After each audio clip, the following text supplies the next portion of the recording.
in this semester, I am going to teach you the subject theory of machines 2. First of all, I will give my introduction. Myself, Dr. Kakade. I am working as a professor in this mechanical engineering department. So now, in this semester, we are going to learn theory of machines 2. In the last semester, we all learned theory of machines 1. So first, today we will see the just introduction of this subject theory of machines 2. So, according to the university curriculum, theory of machines 2 have two parts. One, there is theory, and another one is that is practical. So, in theory exam, there are two exams, that is INSEM and ENSEM. INSEM exam carry 30 marks, ENSEM carry 70 marks. And in practical, there is a term work and oral of 25 marks each. So, in theory, so total syllabus which consists of 6 units.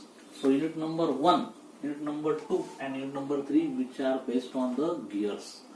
So, in this subject we are going to study the theory of gears, because in the next semester you are going to design the gear. So, you should know what is the theory of gear, what are the main function of the gear, what is the working principle of the gear, what are the different parameters of the gear. So, unit number 1 we are going to study spur gear, and unit number 2 we are going to study the different types of gears, and unit number 3 that is a gear train.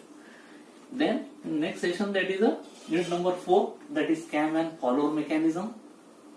Then unit number 5, that is the synthesis of mechanism, and unit number 6, that is the gyroscope and stepless regulation system. So this comes under the theory part. So now for INSEM exam, which is having weightage of 30 marks, which is based on the first 3 units, and ENSEM exam, which is based on the 70 marks, which is based on the all complete syllabus. Now which is having a weightage of 50 marks from last 3 units, and first unit is having a weightage of only 20 marks. And then next part is a practical, that is a tutorial. So now, according to the syllabus, we are going to perform 9 tutorials. So the first one is, that is we are going to trace the involute tooth profile. Second one is assignment, that is study of different types of gearboxes. Third one is, that is we are going to perform the experiment of epicyclic gear train. Fourth one is, that is a sheet, half imperial size sheet. We are going to draw the cam profile for various types of follower motion. The next one is, that is again half imperial size sheet. That is we are going to synthesize the 4-bar and slider crank mechanism using graphical method. Next one is, we are going to perform the experiment on gyroscope apparatus. Then there is one assignment, that is which is based on stepless regulation system. Then in the next part also we are going to draw one sheet which is based on conjugate profile of gear, and in the last we are going to perform the experiment on cam and follower system regarding cam jump phenomena. So in that term work, you have to submit all these 9 tutorials. So for this 9 tutorials, the internal marks is 25, and at the end of the semester there will be the oral exam of 25 marks. Now for this subject, you can refer the books, that is Theory of Machines by S.S. Ratan, Theory of Machines by Biven, Theory of Machines by Kurmi Gupta, Theory of Machines by Balani. Also for gyroscope, Theory of Mechanisms and Machines by Ghosh Malik. Also for synthesis and mechanism, you can use the book, you can refer the book Theory of Machines and Mechanism by J.E. Shikhi. Now, in this semester, we are going to learn this subject. So, what are the outcomes of this subject?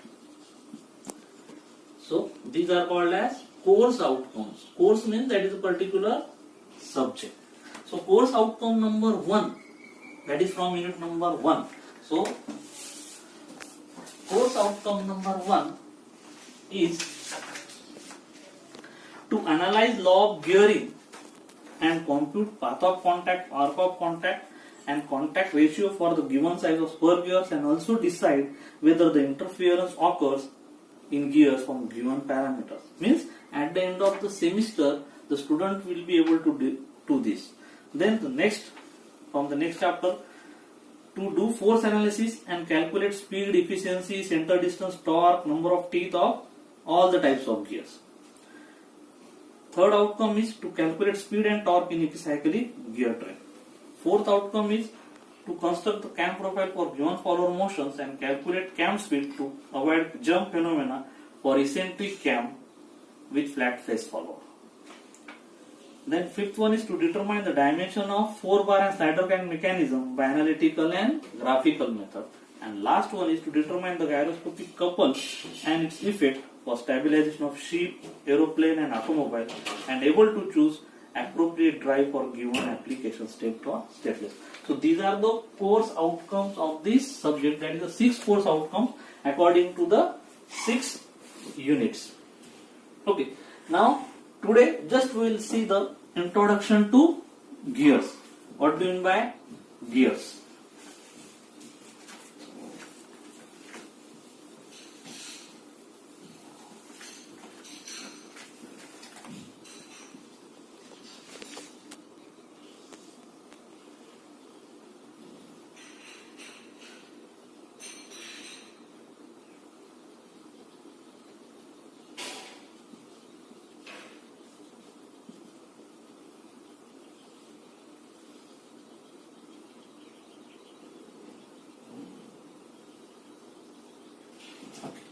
Now here we consider gear means what? It is a very important machine element which is used to transmit the motion and power from one shaft to another shaft. So gears are always operating pairs.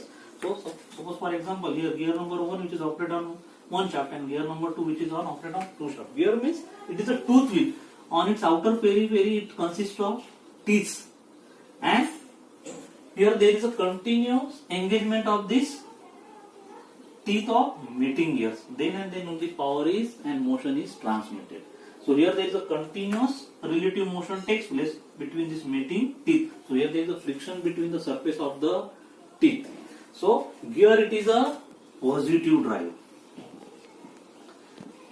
element, because here there is no slippage and it transmits exact velocity ratio. Whereas what happens in case of belts and rope, there is a possibility of slipping. So these are called a negative drive, but gear it is a positive drive element which is having very high capacity of transmitting power, but its maintenance cost and manufacturing cost is very high. If there is any error in the teeth, then there will be noise and vibration. What is the main application of gear is what? It is used in automobile industry, it is used in automobile industry, it is used in agriculture industry, it is used in marine industries, it is used in turbines, wind turbines. Main material for gear is normally mild steel is used. Also sometimes cast iron is used and non-ferrous alloy is used. Okay. So in this semester, the first 3 chapters which are based on gears. So we are going to study the different types of gear. Now the gears are classified according to what? Classification of gear. Now we know that gears are mounted on shaft. So according to the position of axis of shafts, the gears are classified. For example, here we consider, first we consider if the shafts are parallel. Again another thing is what? Shafts are intersecting. And last, shafts are neither parallel nor intersect. Now if shafts are parallel, then what happens? There are 2 types of gear, spur gear and helical gear. If the position of shafts of 2 gears are parallel, there are 2 types of gear, spur and helical. If shafts are intersecting, then there is a type of gear that is bevel gear. And if the shafts are non-intersecting and neither parallel, then there are 2 types of gear, spiral, and the last one is worm and wormlet. Okay. So now here in the first chapter we are going to study the spur gear, and in the next chapter, in number 2, we are going to study the remaining types of gear. So in the next lecture we will see the terminology of spur gear. Thank you very much.